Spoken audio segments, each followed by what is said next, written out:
मो नाम रंजन कुमार गौड़, ग्राम बालकृष्णपुर, ब्लॉक पुरुषोत्तमपुर। मु अध एकर जमी बाइगण चाष करिछि। बाइगण चाषर VNR 038 बाइगण चाष करिवार बाइगण जो रोइबा पई जो मु गली कि प्रथमे सागरिका और नानु DOP द्वारा उपचार करी मु तली लगाइछि। मु बाइगण लगैवार 25 दिन पर सागरिका और नानु DOP प्रयोग करिछि। याकू प्रयोग करिवा द्वारा मोर बाइगण गछ बहुत भल ग्रोथ रही। द्वितीय थर 40 टू 45 दिन भितर मुझे प्रयोग करुछि।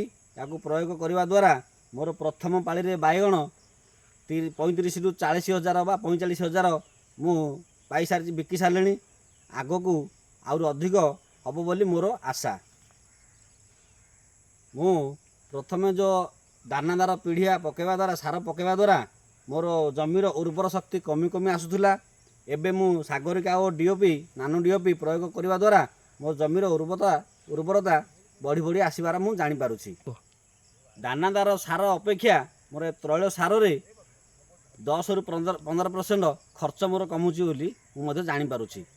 मोर ये फसल देखी मोर साई पड़िशा पखा चाषी भाई माने कहउछन्ती तू एथिरे कौन प्रयोग करछु, तोर चाष बाइगण भल गछ देखा जाउची, आ कौन एथिरे प्रयोग करछु आमको किछि कहले आम मधे से प्रणाली करिबु।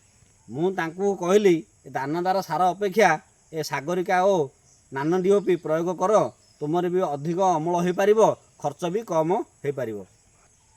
एई सागरिका और नानु DOP प्रयोग करिबा पई हमर EFFCD EFFDC और इफको जो सार माने आमको कहवा द्वारा मु यही प्रणाली प्रयोग करिछि।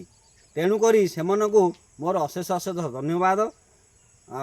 मु तांको द्वारा चिरकृत हो पारिछि।